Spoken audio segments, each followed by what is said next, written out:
बिस्मिल्लाहिर्रहमानिर्रहीम, अस्सलाम वालेकुम। 13 जमातों का इत्तेहाद पीडीएम मिलकर भी इमरान खान का मुकाबला नहीं कर पा रहा, ये अब इन सबको पता लग गया है। और पंजाब में जिस तरह से इमरान खान साहब ने, जिसको कहा जा रहा था इमरान खान की यकीनी हार है, उस यकीनी हार को जीत में बदल कर दिखा दिया है। तो अब ये लोग और ज़्यादा बुखलाहट का शिकार हो गए हैं और ज़्यादा परेशान हो गए हैं। लेकिन एक बात वाज़ेह है कि सियासी तौर पर जिस तरह कोशिश हो रही थी इमरान खान को माइनस करने की, नहीं सियासत में वोट के ज़रिए, वो तो नज़र आ गया कि मुमकिन ही नहीं है। और एक के बाद एक शिकस्त मिलती चली जा रही है पीडीएम को। लेकिन अब इनका इन्हिसार कुछ इदारों पर है, कुछ और लोगों पर है, कुछ शख्सियात पर है कि वो इमरान खान को माइनस करें। सियासी तौर पर इमरान खान माइनस नहीं हो सकते, इसलिए तो इलेक्शन से भाग रहे हैं। लेकिन बहुत से लोगों को बहुत से टास्क दिए गए हैं इमरान खान से को माइनस करने के लिए। और इसमें एक बड़ी अजीब बात यह थी कि जी इमरान खान की पार्टी को ही कलअदम कर दिया जाए, यानी तहरीक इंसाफ को ही बैन कर दिया जाए। आपको याद होगा कि पीडीएम की तरफ से बड़ी प्रेस कॉन्फ्रेंसेस, बड़े बयानात और बहुत कुछ कहा गया था तहरीक इंसाफ के हवाले से कि जी इनकी फॉरेन फंडिंग साबित हो गई है। फॉरेन फंडिंग यानी कोई बाहर से इनको फंड कर रहा है तहरीक इंसाफ को। फजलुर रहमान साहब तो बहुत कुछ कहते रहे ना, गैर मुल्की फंडिंग और ये, क्योंकि पाकिस्तान का कानून इसकी इजाजत नहीं देता। और ऐसी जमात को बैन किया जा सकता है, कलअदम करार दिया जा सकता है और उस पर पाबंदी हो सकती है कि वो किसी भी तरह की सियासत में हिस्सा नहीं ले सकती वो जमात। तो अब ये खेल खेला गया था, लेकिन उसमें बहुत बुरी शिकस्त हुई है। अब ये इतनी बड़ी खबर है कि अब पीडीएम के लिए ये सबसे बड़ा जो वार था उनका पीडीएम का, वो भी नाकाम होता नजर आ रहा है। ये खबर कुछ थोड़ी सी दब इसलिए गई कि आपने देखा कि पंजाब असेंबली पर सबकी नजरें थीं और यकीनन ये एक बहुत बड़ा मार्का इमरान खान साहब ने सर किया है।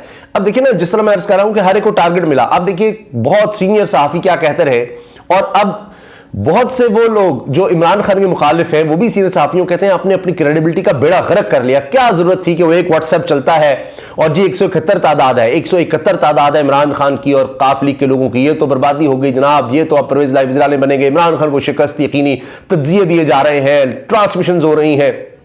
और फिर सदमे किसी कैफियत हो गई कि जनाब रात के 12 बजे के बाद जिस तरह से नंबर्स भी पूरे हो गए और उसके बाद फिर गवर्नर को अपना नोटिफिकेशन वापस लेना पड़ा, शिकस्त तस्लीम करनी पड़ी कि इमरान खान से हम एक और हार चुके और एक और मैदान में शिकस्त हुई बहुत बुरी तरह से। तो अब आप ये देखिए कि इसी तरह साफी भी एक्सपोज हुए, कुछ काम साफियों को दिया हुआ है, कोई काम किसी को दिया हुआ है, कोई काम एफआई के सुपुर्द है, कोई किसी के सुपुर्द है कि ऐसे करो ऐसे करो ऐसे करो। लेकिन सबसे जो खतरनाक गेम थी वो ये भी थी कि आप तोशा खाना तो देख रहे हैं, दीगर देख रहे हैं कि इमरान खान की पार्टी को ही कलअदम कर दिया जाए। और ये सारा फॉरेन फंडिंग का मामला आया। लेकिन जो समाअत बुध के दिन 11 जनवरी को हुई है इस्लामाबाद हाई कोर्ट में, उसमें जो रिमार्क सामने आए हैं उसमें तो वाज़े तौर पर इलेक्शन कमीशन के खिलाफ चार्जशीट है। इलेक्शन कमीशन को उड़ा कर रख दिया है इस्लामाबाद हाई कोर्ट ने।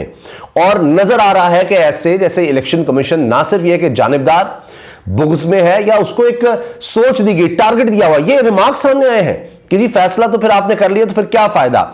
अच्छा, अब मैं थोड़ा सा आपसे अर्ज कर देता हूं बैकग्राउंड क्या हुआ कि इमरान खान साहब की जमात तहरीक इंसाफ की फंडिंग की स्क्रूटनी की गई और फिर कहा गया, कोशिश तो ये थी कि जी गैर मुल्की फंडिंग है, बाहर की किसी स्टेट से फंडिंग हो रही है, किसी एजेंसी से फंडिंग हो रही है।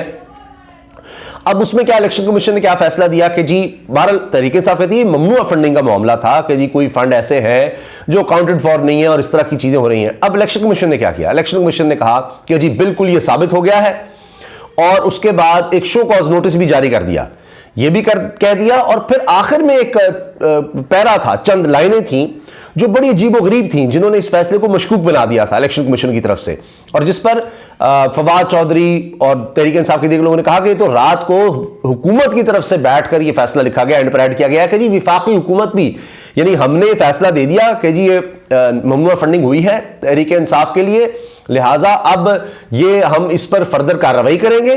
और आगे ये लिख दिया कि विफाकी हुकूमत भी करे, विफाकी हुकूमत को हम लिखकर दे रहे हैं कि वो जो करना चाहे, इस पर जो आगे करना चाहे वो करे। अब ये बदनीयती जाहिर होती है कि आप अपनी बात करें, आप विफाकी हुकूमत क्यों कह रहे हैं। यानी विफाकी हुकूमत अगर किसी जमात पर साबित हो जाए कि वो ममनुआ फंडिंग है, लेकिन ममनुआ फंडिंग में तो सिर्फ आप उसकी जो फंडिंग है ज्यादा से ज्यादा हो सकता है कि उसको आप कॉन्फिस्केट कर लें, पकड़ लें, जब्त कर लें। लेकिन गैर मुल्की फंडिंग अगर होगी तो उसमें फिर वो जमात कलअदम हो सकती है। तो इन्होंने विफाकी हुकूमत को लिख दिया इलेक्शन कमीशन ने कि जनाब आप जो फर्दर एक्शन करना चाहें वो कर सकते हैं, यानी कि पीडीएम की हुकूमत कलअदम कर दे किसी तरह तहरीक इंसाफ को, बैन कर दे कि ये आ ही ना सके इलेक्शन में।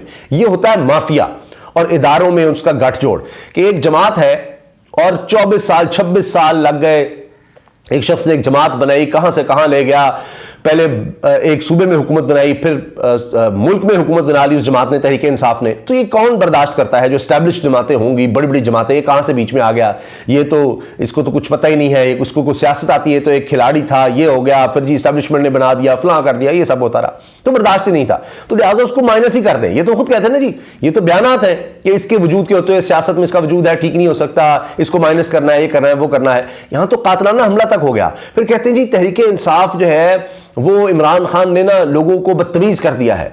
क्या पाकिस्तान में आप सोचिए, इमरान खान ने कोई किसी को कुफर के फतवे लगाए किसी के खिलाफ? यहां तो पीटीवी पर विफाकी वजीर की तरफ से फतवे भी, पैकेजेस भी, रिपोर्ट्स भी कि आप ऐसे शख्स को जो मुसलमान ही नहीं वोट देंगे, ये सब कुछ होता रहा। किसने दहशतगर्दी के इस तरह के पर्चे बनवाए हैं? किसने जनाब ऑडियो वीडियोस का खेल खेला है? इमरान खान ने कभी कोई बात की है? कौन उनकी साबका अहलिया के हवाले से बात कर करके क्या क्या लाता रहा किताब, और इमरान खान ने कभी एक लफ्ज नहीं बोला। ऑडियो वीडियोस इस तरह की, जुबैर साहब की वीडियोस आई, सारा कुछ हुआ। क्या इमरान खान ने कोई प्रेस कॉन्फ्रेंस की जुबैर साहब के हवाले से और कहा कि जनाब ये देखें, इसका ये भी है, वो भी है? यहां राना सनाउल्लाह को काम ही नहीं था जी, ये ऑडियो जो आई है, ये वीडियोस भी हैं। कौन यहां तक लेकर गया सियासी अखलाक? कौन है जिसने जुल्फी बुखारी साहब और इमरान खान साहब की अहलिया के हवाले से वो सब एडिट करके किस तरह से वो बनाए कि जो इनके हामी साफ़ी थे वो भी शर्मिंदा हो गए कि एक उनका रिश्ता माँ बेटे का रिश्ता है और उस तरह का रिश्ता उनके दरमियान, और उस पर इस तरह की एडिटिंग करके, और ये तो यहाँ ये किसी भी हद तक जा सकते थे। इसलिए आप देखिए कि सबसे बड़ा जो एक तरह का खतरनाक केस था कि जी जमात को ही हम किसी तरह कलअदम कर दें, कुछ ऐसा ही कर दें, कुछ एक बेस बनाए।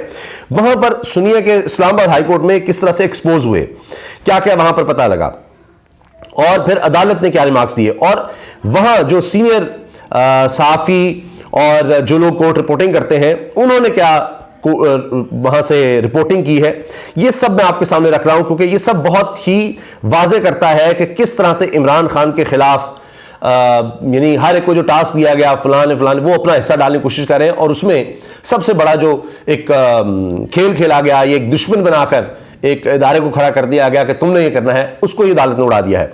अब साकिब बशीर साहब ये सीनियर जर्नलिस्ट हैं, कोर्ट रिपोर्टिंग करते हैं, ये साफियों के रहनुमा भी हैं, कोर्ट रिपोर्टर्स एसोसिएशन के भी। अच्छा, इन्होंने कहा है, ये लिखते हैं, ममनुआ फंडिंग केस में पीटीआई को जारी शो कॉज नोटिस की प्रोसीडिंग से मुतालिक ईसीपी वकील के इस जवाब ने इस्लामाबाद हाईकोर्ट के बेंच को कदरे हैरान किया कि ईसीपी फैसला कर चुका, फैसला वही है, सिर्फ पीटीआई ने बताना है फंड जब्त कर सकते हैं नहीं। अदालत ने कहा फैसला कर चुके हैं तो शो कॉज का क्या फायदा? यानी इलेक्शन कमीशन का वकील कह रहा है जी फैसला हो चुका है, बस कहानी खत्म तहरीक इंसाफ की। तो इस्लामाबाद हाईकोर्ट ने कहा जी फिर शो कॉज किस लिए है? शो कॉज का मतलब है आए, आपको अपना दिफा करने का आपको हक है, आप आए इसका जवाब दें, जिस तरह तौहीन अदालत में होता है या किसी और चीज में भी शो कॉज यही होता है कि क्यों ना ये कार्रवाई कीजिए आपके खिलाफ, तो ये सोचा आपके खिलाफ, आप आकर अपने हवाले से जो आप दिफा में कहना चाहते हैं कहें। जब इलेक्शन कमीशन फैसला ही कर चुका है, उसका वकील कह रहा है जी फैसला हो चुका है, हमने कर लिया है, तो फिर क्या फायदा शो कॉज का? ये इस्लामाबाद हाईकोर्ट ने इतना बड़ा सवाल उठाया, क्या फायदा? पीटीआई ईसीपी को, इलेक्शन कमीशन ऑफ पाकिस्तान को मुतमईन कर दे फंडिंग ममनुआ नहीं तो क्या होगा? जस्टिस मियां गुल हसन साहब ने सवाल किया कि अगर तहरीक इंसाफ मुतमईन कर देगी कि ममनुआ फंडिंग नहीं है तो फिर क्या? आप तो कह रहे हैं हमने फैसला कर ही लिया पहले ही, तो फिर फायदा क्या अगर आपको मुतमईन कर दिया? तो हमारे पास अपने फैसले पर नजरसानी का इख्तियार नहीं है, वकील ईसीपी ने कहा जी हमने जो कर दिया कर दिया है, जो कहा गया वो हो गया, अब नहीं हम मिल सकते। तो फिर पीटीआई को शो कॉज नोटिस जारी करने का मकसद क्या हुआ? आपके पास फैसला बदलने का इख्तियार नहीं, मगर नए हकाइक सामने आ जाएं तो। चीफ जस्टिस इस्लामाबाद हाईकोर्ट के रिमार्क्स थे। फिर जनाब आपको पता चल जाए फंड ममनुआ नहीं तो फैसला तो बदलना होगा। चीफ जस्टिस आज लगता है ईसीपी वकील नई हिदायत लेकर आए, जस्टिस मियां गुल हसन ने रिमार्क्स दिए, और फिर उन्होंने कहा जी बताया गया अदालत को कहें कि हमने जो फैसला कर लिया है वही रहना है। आज लगता है कि आपको बताया गया है कि अदालत को जाकर कह दो जो हमने फैसला करना था हमने कर दिया। ये जस्टिस मियां गुल हसन साहब के ये रिमार्क्स इस केस में सामने आए। अच्छा, फिर यह कहा गया कि जी फिर तो पीटीआई को हम यहां ही सुन लेते हैं। इलेक्शन कमीशन के खिलाफ अदालत ने कहा हम ये वाजे करेंगे शो कॉज कोई बेमकसद नहीं बामकसद कार्रवाई है। अगर हर हाल में ईसीबी का पहले फैसले पर रहना है तो शो कॉज का क्या तो कोई फायदा नहीं। अदालत ने पीटीआई दरखास्त पर फैसला महफूज कर लिया। अब इसी तरह से जनाब एक और सीनियर सहाफी हैं, वो भी इसी हवाले से लिख रहे हैं इसी केस पर। फ़हीम अख्तर साहब कहते हैं अगर खुद मुख्तार इदारा दुरुस्त तौर पर काम ना करे तो वो भी तो अच्छी बात नहीं है। जस्टिस बाबर सत्तार इस्लामाबाद हाईकोर्ट के, यानी ये लार्जर बेंच है और उसमें ये रिमार्क्स आ रहे हैं। हम सब कानून के पाबंद हैं। वकील इलेक्शन कमीशन का जवाब कानून ये कहता है कि शो कॉज नोटिस में इनको मौका फराहम किया जाना चाहिए, चीफ जस्टिस आमिर फारूक ने कहा। अच्छा, और इस्लामाबाद हाईकोर्ट में पीटीआई फंडिंग केस में अपील पर फैसला महफूज, ये रिमार्क्स ईसीपी पर चार्जशीट से कम नहीं। फ़हीम अख्तर साहब कह रहे हैं शो कॉज नोटिस का जो फैसला होगा वही हतमी फैसला होगा। चीफ जस्टिस आमिर फारूक के जो अब अदालत फैसला करेगी हतमी वो होगा। हाईकोर्ट इलेक्शन कमीशन को डायरेक्शन इसलिए जारी नहीं करती क्योंकि वो खुद मुख्तार इदारा है, जस्टिस बाबर सत्तार ने कहा, वरना हालात ऐसे कर दिए कि अब डायरेक्शन ही देनी होगी। तो ये जनाब अब सूरत हाल है, फैसला महफूज है और रिमार्क से आप अंदाजा लगा लिए कि क्या होने जा रहा है। तो ये जो तहरीक इंसाफ को कलअदम करने की, इमरान खान को माइनस करने की, यहां से ये जो सबसे बड़ी कोशिश थी ना, ये कि तहरीक इंसाफ की तो फंडिंग ही गलत है, वो सब उड़ने जा रहा है काम। क्योंकि पहले इन्होंने 40,000 ट्रांजैक्शंस दी, सारा बताया, फिर लोगों के हवाले साहब ने देखा कि ओवरसीज पाकिस्तानीज ने अपने वीडियोस बनाकर भेजी कि हम है वो जिन्होंने फंड किया है, हम है पाकिस्तानी जिन्होंने फंड किया, और किसी को गैर मुल्की दिखाया, किसी को कुछ दिखाया, किसी को कुछ दिखाया। वो बेचारे कह रहे हैं पाकिस्तानी कि हम पाकिस्तानी हैं, हमने ये फंड भेजे हैं। अब एक जमात फंड लेती है, जबकि पीपल्स पार्टी और नून लीग का पता ही नहीं कि कहां से फंडिंग हो रही है, वो अभी तक केस पड़ा हुआ है, उसको कोई नहीं छेड़ रहा। लेकिन तहरीक इंसाफ के खिलाफ यहां तक पहुंच गए जी, किसी तरह से इसको कलअदम ही कर दें, कुछ ही कर दें जनाब, ये कोई बैन हो जाए, ये तो जी गैर मुल्की फंडिंग है, वो मामला बन सका तो जी ममनुआ फंडिंग है जी, करें कुछ। और फिर अदालत में पता लगता है कि जनाब ये तो पहले से सोच कर आए हुए कि करना क्या है, यानी इमरान खान के खिलाफ एक जैसे कोई आपको टास्क मिला हुआ है कि वो करके ही दिखाना है। तो ये जनाब सारी कार्रवाई हुई और फिर यहां पर जनाब ये वकील पीटीआई ने भी कहा कि इलेक्शन कमीशन को ऐसा डिक्लेरेशन देने का इख्तियार ही नहीं कि वो डिक्लेयर ही कर दे कि जनाब ये हो गया है, हमने ये फैसला दे दिया है कि जनाब ये ममनुआ फंडिंग साबित हो गई है, खत्म कहानी, और खुद से ही डिक्लेरेशन दे दे कि हाँ जी अब इस पर तहरीक इंसाफ के खिलाफ वफाकी हुकूमत भी कार्रवाई करे। वो यानी शाह से ज्यादा शाह के वफादार या किसी भी हद तक जा रहे हैं। अच्छा, फिर जनाब वकील इलेक्शन कमीशन भी अपनी बात करते रहिए, हम ओपन माइंड के साथ बैठेंगे, सब कुछ होगा। तो चीफ जस्टिस ने कहा इलेक्शन कमीशन फेयर ट्रायल नहीं देगा तो मुनासिब नहीं, यानी यहां साबित हुआ कि फेयर ट्रायल नहीं हुआ। ये शो कॉज नोटिस जो है ये उस पर जिस तरह से काम करना चाहिए वो नहीं हुआ। चीफ जस्टिस ने कहा फिर शो कॉज नोटिस जारी करने का फायदा क्या हुआ, फिर तो पीटीआई को हम यहां सुन लेते हैं। इलेक्शन कमीशन के खिलाफ आपके पास फैसला बदलने का इख्तियार नहीं, मगर नए हक़ाइक़ सामने आ जाए तो आपको पता चल जाए फंड ममनुआ नहीं, तो फैसला तो बदलना होगा कि साबित हो गया कि जी फंड ममनुआ नहीं थे, तो फिर आप क्या करेंगे? आप तो पहले ही डिक्लेरेशन फैसला दे चुके हैं। इलेक्शन कमीशन आईनी इदारा है, अगर वो फेयर ट्रायल नहीं देंगे तो मुनासिब नहीं। हतमी फैसला वो होगा जो शो कॉज कार्रवाई के बाद होगा, अभी आप फैसला नहीं दे सकते थे।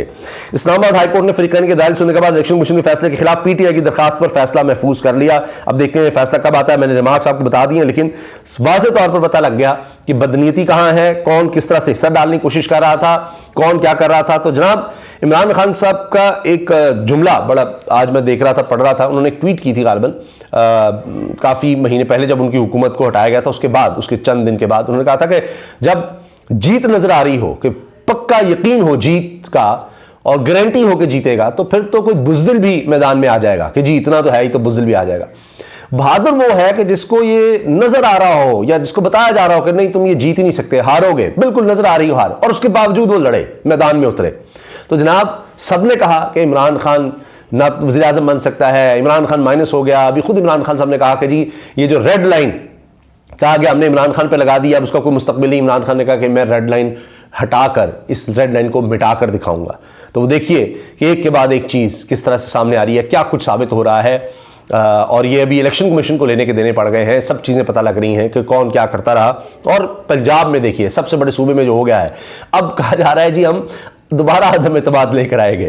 तो ये पता नहीं कितनी दफ़ा इन्होंने हारना है, कितनी दफ़ा इन्होंने शर्मिंदगी उठानी है।